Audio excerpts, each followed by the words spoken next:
আসসালামু আলাইকুম সবাইকে। আশা করি সকলেই ভালো আছেন। ক্যারিয়ার টাচ আইটির নতুন একটি ভিডিওতে আপনাকে স্বাগত জানাই।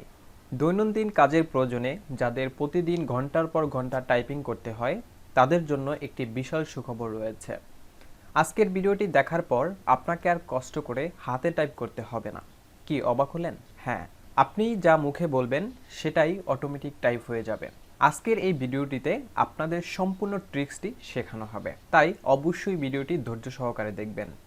আর মূল কাজে যাবার পূর্বে অনুরোধ থাকবে, আপনি আমার চ্যানেলের নতুন দর্শক হয়ে থাকলে অবশ্যই আমার চ্যানেলটি সাবস্ক্রাইব করবেন। আর ইতিপূর্বে সাবস্ক্রাইব করে থাকলে আপনাকে অসংখ্য ধন্যবাদ। Let's start.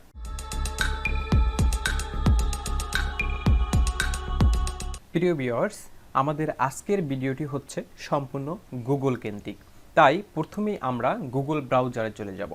আমি আমার গুগল ব্রাউজারে চলে আসলাম। গুগল ব্রাউজারে চলে আসার পরে আপনার জিমেইল আইকনের পাশে আপনি একটি গুগল অ্যাপস আইকন দেখতে পাবেন। এই আইকনের উপরে আপনি ক্লিক করবেন। ক্লিক করার পর আপনার সামনে এরকমের একটি পপ আপ চলে আসবে। এখান থেকে আমরা চলে যাব ড্রাইভে। আপনার এই ড্রাইভটা একটু নিচেও থাকতে পারে, আপনি এখান থেকে দেখে নেবেন। দেন এই ড্রাইভে আমি ক্লিক করব। ক্লিক করার সাথে সাথে আমাকে নিয়ে যাবে গুগল ড্রাইভে।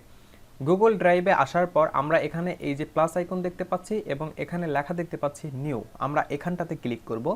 এখানে ক্লিক করার সাথে সাথে আমরা এখানে নতুন একটি পপ আপ দেখতে পারবো। এখানে আমরা দেখতে পাচ্ছি গুগল ডক্স, আমরা এই গুগল ডক্সে ক্লিক করব। ওকে, আমি গুগল ডক্সে ক্লিক করলাম। গুগল ডক্সে ক্লিক করার সাথে সাথে মাইক্রোসফট ওয়ার্ডের মতো একটি ইন্টারফেস আমার সামনে চলে এসেছে। মূল কাজটাই হচ্ছে আমাদের এখানটাতে। তো আমরা লেখালেখি করার জন্য মূলত মাইক্রোসফট ওয়ার্ড ব্যবহার করে থাকি। সেক্ষেত্রে আমরা মাইক্রোসফট ওয়ার্ডের মতো সেম ইন্টারফেসে গুগল ভয়েস টাইপিংটা করব।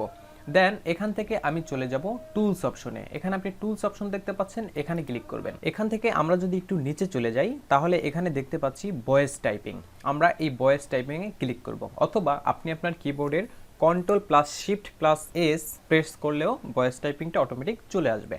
আমি এই ভয়েস টাইপিংয়ে ক্লিক করলাম। ক্লিক করার পরে আপনি এখানে দেখতে পাচ্ছেন ক্লিক টু স্পিক। আমি এখানে ক্লিক করলে ইংলিশ স্পিকিং শুরু হয়ে যাবে, বিকজ এখানে ইংলিশ সিলেক্ট করা আছে।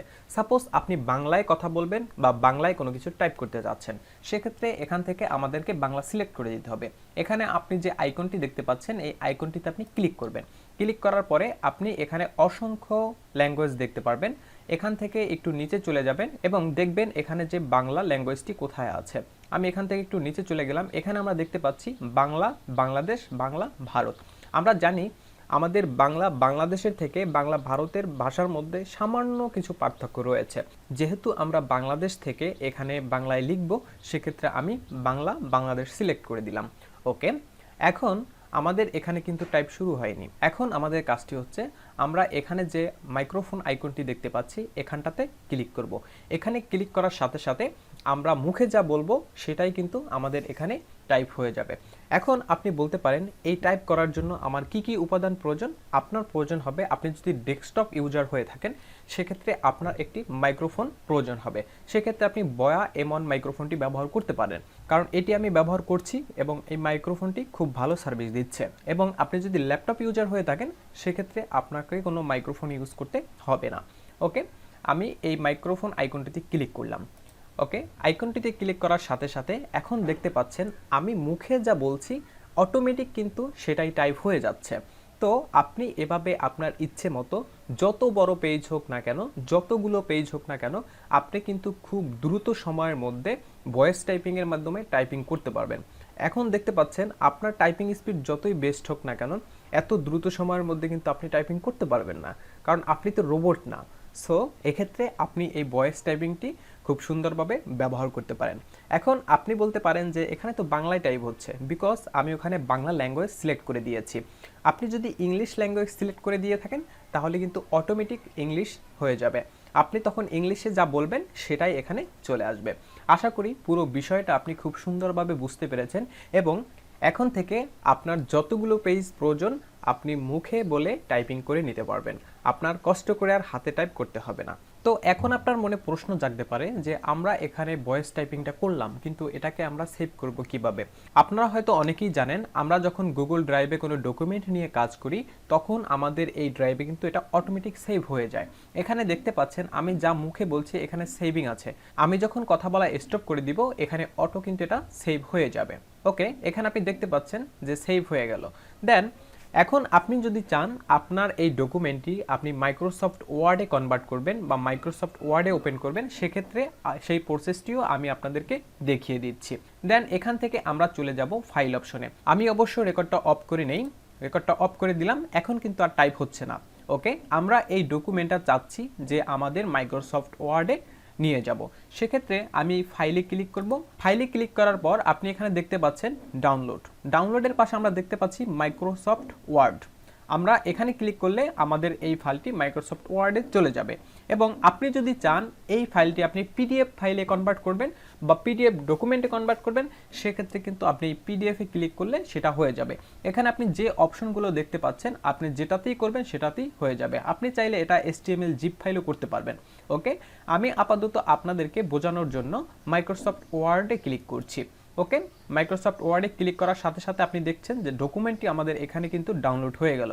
এখন আমি যদি এখানটাতে ক্লিক করি, এখন দেখতে পারবেন এই সেম ডকুমেন্টটি আমাদের মাইক্রোসফট ওয়ার্ডে ওপেন হচ্ছে। ওকে, এটা আমাদের মাইক্রোসফট ওয়ার্ডে ওপেন হয়ে গেল। এখন আমরা এখানে হিজিবিজি দেখতে পাচ্ছি। এখন এখান থেকে আমরা যদি এনাবেল এডিটিংয়ে ক্লিক করি তাহলে দেখতে পারবেন আমরা যে ফাইলটা লিখেছি এটা এভাবে চলে আসছে। এখন আপনি তো ভাবতে পারেন আমি ওখানে বাংলায় কথা বললাম, বাংলায় টাইপিং হলো, কিন্তু এখানে তো আমি কিছুই বুঝতে পারছি না। কোনো সমস্যা নাই, এখানে আপনি দেখতে পাচ্ছেন আমাদের ফন্টটা কিন্তু ভিন্ন একটি ফন্ট দেওয়া আছে। আমরা নর্মালি বাংলা টাইপিংয়ের জন্য যে ফন্টটা ইউজ করি সেটা কিন্তু এখানে সিলেক্ট করা নাই। এখন আমি যদি এই অল সিলেক্ট করি, এটাকে কন্ট্রোল A প্রেস করে আমি অল সিলেক্ট করলাম, দেন এখান থেকে আমি শুধুমাত্র ফন্টটা চেঞ্জ করে দিব। আমি ফন্ট আইকনে ক্লিক করলাম, দেন এখান থেকে আমরা নর্মালি বাংলা ফন্টের জন্য যেটা ব্যবহার করি শুধু আমি MG, আমরা এটাকে সিলেক্ট করে দিলাম। দেখুন এখন আমি ওখানে যেটা টাইপ করেছিলাম সেটা কিন্তু হুবহু আমার এখানে চলে এসেছে। আশা করি পুরো বিষয়টা আপনি বুঝতে পেরেছেন। এখন আপনি এটা নর্মালি সেভ করতে চাইলে এখানেও সেভ করতে পারবেন, ফাইলে ক্লিক করবেন, দেন এখান থেকে আপনি সেভ দেখতে পাচ্ছেন বা সেভ আস, আপনার যেটা প্রয়োজন হয় আপনি সেটা করে নেবেন। তো আশা করি আজকের ভিডিওটি আপনাদের জন্য অত্যন্ত ইন্টারেস্টিং ছিল।